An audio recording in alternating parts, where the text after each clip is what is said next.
प्यारे विद्यार्थियों, आप सबों का स्वागत है मेरे YouTube ऑनलाइन क्लासेस में।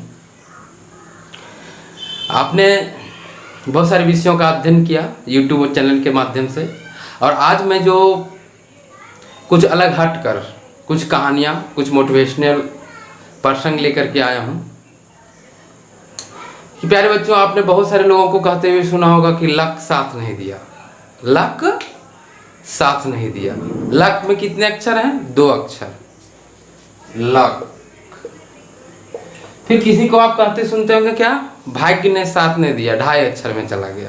दोनों सेम चीज है। भाग्य ने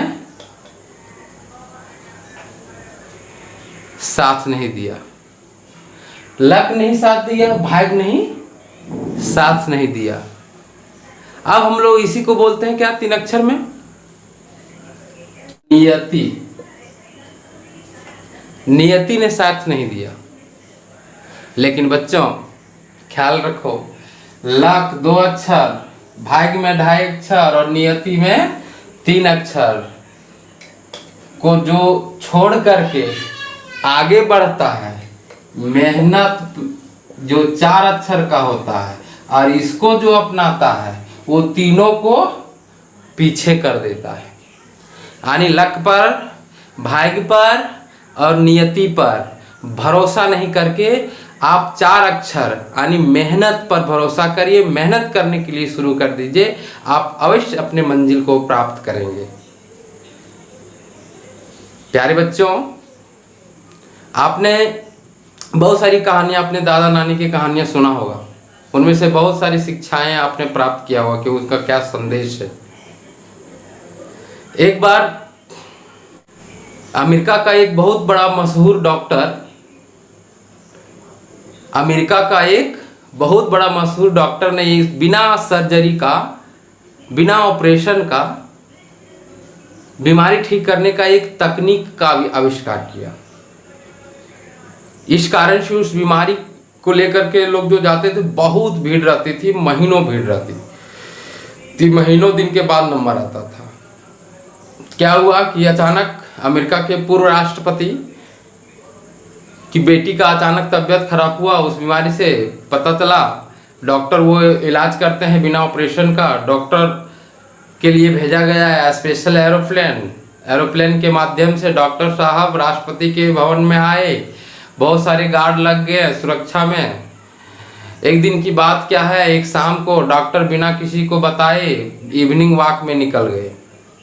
इवनिंग वॉक में निकलने के बाद कुछ किलोमीटर चलने के बाद अचानक क्या हुआ, वर्षा होने लगी, भारी वर्षा। तो उन्होंने मदद के लिए आगे बढ़ा, एक दरवाजे को खटखटाया।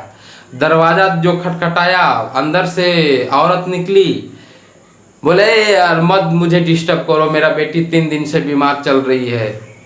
उन्होंने तुरंत दरवाजा बंद कर लिया।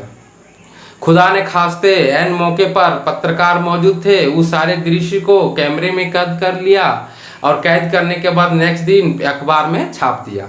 अखबार में जब उस महिला ने उस दृश्य को, उस प्रसंग को पढ़ा, उस घटना को पढ़ा, तो उस महिला माथे में हाथ देकर बैठ गई, हे भगवान, कैसा मेरा नसीब था, कैसा मेरा नियति था कि जिस डॉक्टर के पास लोग महीनों दिन तक नंबर लगा करके जाने के लिए प्रयत्नशील रहते हैं, उस डॉक्टर को मैंने अपने दरवाजे से भगा दिया। और जान करके हैरान होगा बच्चों कि वो बेटी, उस महिला की बेटी जिस बीमारी से ग्रसित थी, उसी बीमारी का इलाज का नया तकनीक उस डॉक्टर ने लगाया था। तो इस छोटी सी कहानी से आप क्या सीख मिलते हैं बच्चे, कि जब किसी को आप मदद करने का अवसर मिलता है तो आप उस अवसर से चूकिए नहीं। क्यों? क्योंकि मदद करने की आदत जब आप में होगी तो आप भले धनवान, गुणवान और रूपवान नहीं बन सकते हैं, लेकिन एक चीज आप में बन सकती है, क्या? कि आपके लिए औरों के पास बहुत सारे अवसर हेल्प करने का मिल जाता है।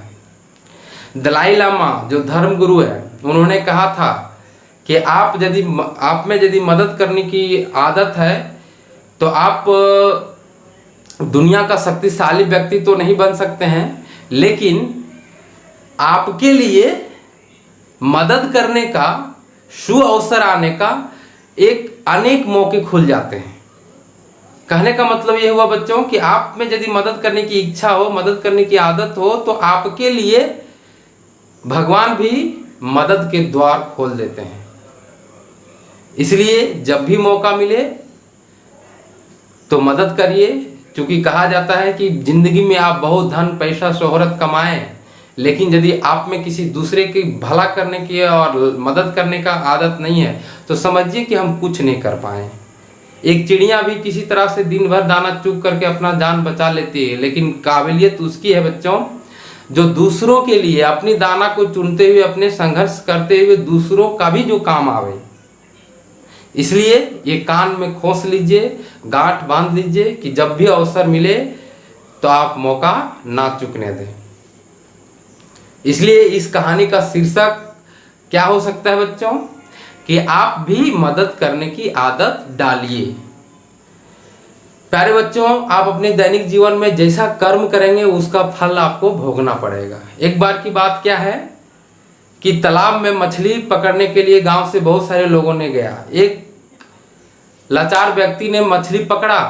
मछली पकड़ने के बाद एक शक्तिशाली जो गांव का दबंग आदमी था, उन्होंने मछली को छीन लिया उसके हाथ से। छीना तो उस समय मछली जब छीना तो मछली तो जिंदा था, क्योंकि तालाब के पानी से थोड़ा ही समय हुआ था निकलने में। मछली ने क्या किया, उस व्यक्ति के अंगूठे को काट दिया। अंगूठे को काट दिया। वो व्यक्ति डॉक्टर के पास गया। डॉक्टर ने क्या किया कि उसको बैंडेज कर दिया। बैंडेज करने के बाद बोला 3 दिन के बाद आओ, फिर से ड्रेसिंग करेंगे। 3 दिन के बाद गया। डॉक्टर ने कहा कि भाई साहब ये बहुत ही अत्यंत क्रिटिकल मामला होता चला जा रहा है, लगता है अंगूठा काटना पड़ेगा। वो व्यक्ति ने बोला कि काट दीजिए, अंगूठा यदि नहीं काटते हैं तो आपका कलाई भी चला जाएगा। उस व्यक्ति ने बोला अंगूठे काट दीजिए। बैंडेज कर दिया। बोला फिर 3 दिन के बाद आओ। 3 दिन के बाद गया। बोला और मामला गंभीर होते चले जा रहा है। बोल क्या हुआ? बोल ठीक नहीं हो रहा है। बोल यदि कलाई काटना पड़ेगा, कलाई नहीं काटते हैं तो आपका पूरा हाथ चला जाएगा। उन्होंने व्यक्ति ने बोला कि अरे बाबा पूरा कलाई काट दो। कलाई काट दिया। फिर बैंडेज किया डॉक्टर ने, फिर दवा सुई दिया। बोला 3 दिन के बाद आइए। 3 दिन के बाद फिर वो बेचारा डॉक्टर के पास गया। डॉक्टर ने फिर बैंडेज खोला, देखा कि मामला और गंभीर होते चले जा रहा है। इससे होने ठीक होना है, आपका केहनी काटना पड़ेगा। उस व्यक्ति ने बोला बाबा काट दो केहनी। केहनी भी काट दो। केहनी काट दिया गया, बैंडेज किया गया। बोला 3 दिन के बाद आइए। 3 दिन के बाद फिर गया।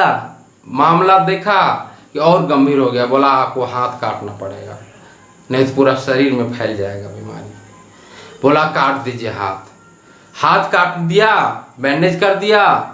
डॉक्टर ने बोला कि भाई साहब आपका इतना जल्दी ठीक नहीं हो रहा है, अंगूठा काटा, कलाई काटा, केहनी काटा, आखिर आप जरूर कुछ ना कुछ किए होंगे।